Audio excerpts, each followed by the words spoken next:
television. Bicicleta is bicycle. Blusas is a blouse. Cuadernos, books or writing books that you use at school. Amigo is a friend. Florero is like the vase that you put the flowers. Cigarros is cigarettes. Niñas, they're girls.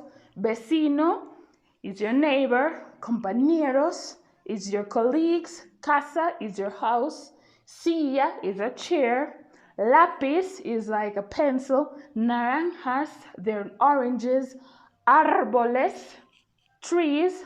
Hoja is like a page or a sheet. Mexicanas, Mexicans. So if you notice in each word, some of them ends in S, that means they're plural, but some of them you have to identify if it's AS, OS, etc. So we're gonna do the exercise and let's see. Okay, so elefante would be for el elefante. Palomas, las palomas. Muñeca is feminine and singular because it ends in A, so we're going to put it in the la column, which is la muñeca. Televisión, remember the exceptions. If you go back and check, then you will notice that sion is for la, so we have la televisión. Bicicleta ends in A, so it will be la bicicleta. Blusas, blouses, it's plural, so, and it ends in AS, so that would mean las blusas. So we put it in the last column. Cuadernos, it ends in OS, so it would be los cuadernos. Amigo ends in O, so it would be el amigo. Florero ends in O, so we're going to put el florero, so it goes in the L column. Cigarros ends in OS, so we're going to put it in los cigarros. Niñas ends in AS, so we're going to put las niñas. Vecino, O, which is ends in O, so we're going to put el vecino. Compañeros ends in OS, so it would be los compañeros. Casa would be la casa because it ends in A. Silla would be the same, la silla. Lápiz, which ends in Z, so it would be el lápiz. Naranjas, which is plural, feminine, so las naranjas. Árboles is plural, it ends in ES, so it would be los árboles. Hoja ends in A, so it would be la hoja. Mexicanas serán las mexicanas. Okay, so I hope I didn't go too fast, but whichever way, you can just replay the video and finish the columns on your own and make sure that they're correct. Okay. So he says, some other particular use of the articles. The words ending in NTE normally refer to people. They can either be used with la or el. For example, what it basically means here is that some words that ends in A and T, they're referring to both a woman or a man. For example, a singer. A singer can be a woman or a man. So in this case, depending if you're talking about a singer that is a man, you would use el cantante. If you're talking about a singer who is a woman, then you would say la cantante. So depending on the gender of the person, then that's where you would change the articles. So we have cantante, estudiante, paciente, comediante, ayudante, comerciante, dirigente, manifestante, oyente, fabricante, regente, practicante, y navegante, etc. So I kind of stress the ante so that you get the correct pronunciation, and it would be great if you could pause the video and repeat it so you get it right. So it says, if you're referring to a woman, as I mentioned at the beginning, if you're mentioning a woman, then you would use la.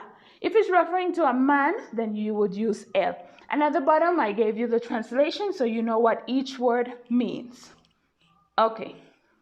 I'm going to give you a few seconds and then we move on to the other one.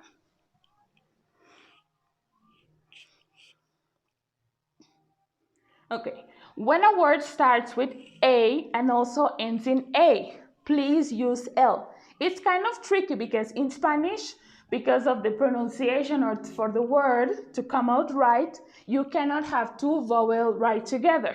In this case, you cannot have la y luego a.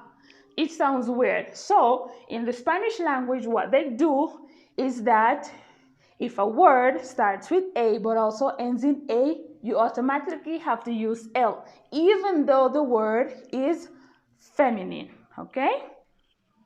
Words starting with A or ha should be used with L in singular. But if it's in plural, then you use las, because whichever way, the word is still a feminine word in plural form.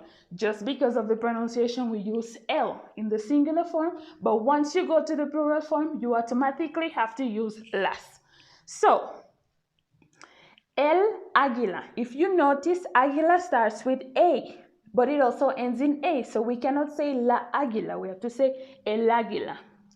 The other one that starts with HA, el hacha, el agua. But when you put them in the plural form, they go back to being feminine. So we put las águilas, las hachas, las aguas.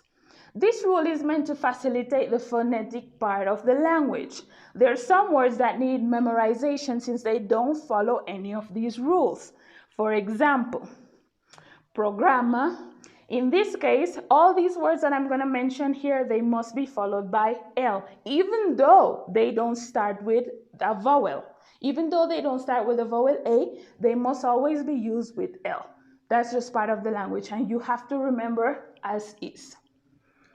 So we have programa, sistema, problema, idioma, clima, día, mapa, poema, drama, planeta, poeta, fantasma, cometa, crucigrama, diploma, prisma, síntoma, y tequila, etc. So they should always be followed by L. I'm going to give you some minutes so that you guys can repeat them after me, okay?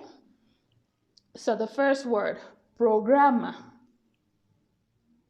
sistema, problema, idioma, clima, día, mapa, poema, drama, planeta, poeta, fantasma, cometa, crucigrama, diploma, prisma, síntoma, tequila. Okay? Okay, words with meaning change. Also, this is very common in Spanish. There are some words, they're spelled the same, they look exactly the same, but depending on the article that you use, they have a different meaning. Okay, so we have el capital is the money used to start a business. So you want capital for your business, you say el capital. La capital is the principal city of a country. So the principal city of the country is the capital. El cura is the priest at a church or cathedral. La cura is the cure for an illness. El final is used for